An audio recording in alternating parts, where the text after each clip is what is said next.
નમસ્કાર દર્શક મિત્રો, બોટાદ દસ્તક ન્યૂઝમાં આપનું હાર્દિક સ્વાગત છે। હું છું પાયલ મકવાણા। આપ જોઈ રહ્યા છો બોટાદ દસ્તક ન્યૂઝ। હવે પછીના સમાચાર વિગતવાર। એસપી રિંગ રોડ પર ખાડા, બ્રિજની કામગીરીથી વાહન ચાલકો પરેશાન।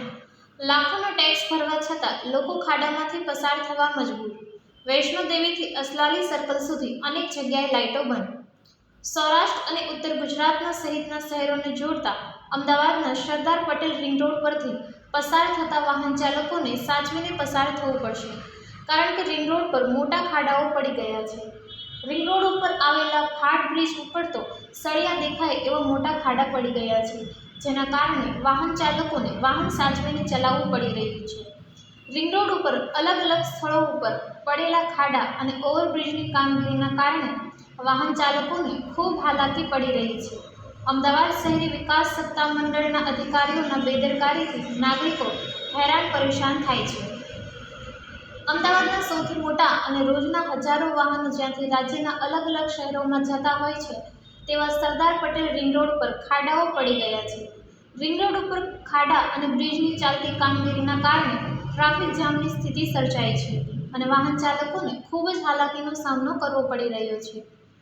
પૂર્વ વિસ્તારમાં કઠવાડા અને નિકોલ પાસે બ્રિજની કામગીરી તેમજ મ્યુનિસિપલ કોર્પોરેશન દ્વારા નાખવામાં આવતી લાઇનની કામગીરીથી ટ્રાફિકની સમસ્યા સર્જાઈ છે। અમદાવાદ શહેરી વિકાસ સત્તા મંડળના સીઈઓ ડીપી દેસાઈએ દિવ્ય ભાસ્કર સાથેની વાતચીતમાં જણાવ્યું હતું કે ઓવરબ્રિજની કામગીરી ચાલી રહી છે, જેની બાજુમાં આરસીસી રોડ બનાવ્યા છે, જે પૂરા થયા બાદ સ્થાનિક કોર્પોરેશનની હદ લાગે છે। અમે સંકલન કરી અને ત્યાં ખાડા પૂરવાની કામગીરી કરીશું। સર્કલ કઠવાડા સહિતના જગ્યા ઉપર જ્યાં ખાડા પડ્યા છે ત્યાં કામગીરી કરાવીએ છીએ।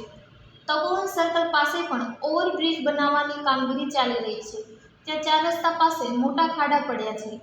ફાટ બ્રિજ ઉપર પણ કરાઈથી તપોવન તરફ જતા ખાડા પડ્યા છે। સૌથી વધારે ખરાબ પરિસ્થિતિ દાસ્તાન સર્કલ અને કઠવાડા 4 રસ્તા ઉપર જોવા મળે છે। 4 રસ્તા ઉપર ખૂબ વધારે ખાડાઓ છે।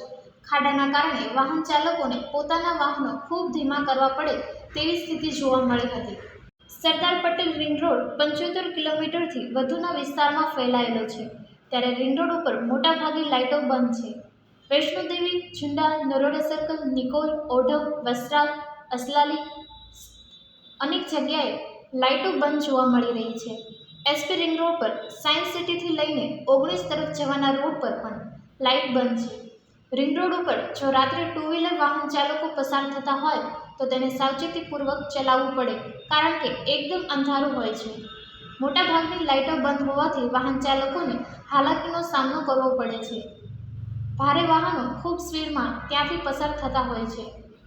સરદાર પટેલ રિંગ રોડ પર રોજના હજારો વાહન ચાલકો પાસેથી લાખો રૂપિયાનો ટેક્સ ઓડા દ્વારા વસૂલ કરવામાં આવે છે। ઓડાના ઉચ્ચ અધિકારીઓથી લઈને ઇજનેર વિભાગના અધિકારીઓ માત્ર એસી ઓફિસમાં બેસી કામગીરી કરી રહ્યા છે, પરંતુ રિંગ રોડ પર વાહન ચાલકોને પડતી હાલાકી તરફ ધ્યાન આપવામાં આવતું નથી। આખા રિંગ રોડ ઉપર અનેક જગ્યાએ ખાડા, બંધ લાઇટો સહિત અનેક તકલીફો લોકોને પડી રહી છે, તેમ છતાં પણ ધ્યાન આપવામાં આવતું નથી। કરોડો રૂપિયાના બજેટ ફાળવવામાં આવે છે, ત્યારે જો આ પરિસ્થિતિ જોવા મળી રહી છે। અમદાવાદના અન્ય વિસ્તારોમાં પણ ઠેર ઠેર મસમોટા ખાડા પડ્યા હોવાના કારણે વાહન ચાલકો અને હાલાકીનો સામનો કરવો પડી રહ્યો છે।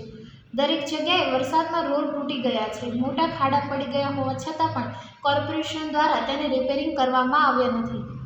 શહેરના પૂર્વ અને પશ્ચિમ એમ બંને વિસ્તારમાં અલગ અલગ જગ્યાએ ખાડાઓ પડ્યા છે। સૌજન્ય દિવ્ય ભાસ્કર, બોટાદ દસ્તક ન્યૂઝ, પાયલ મકવાણા, બોટાદ।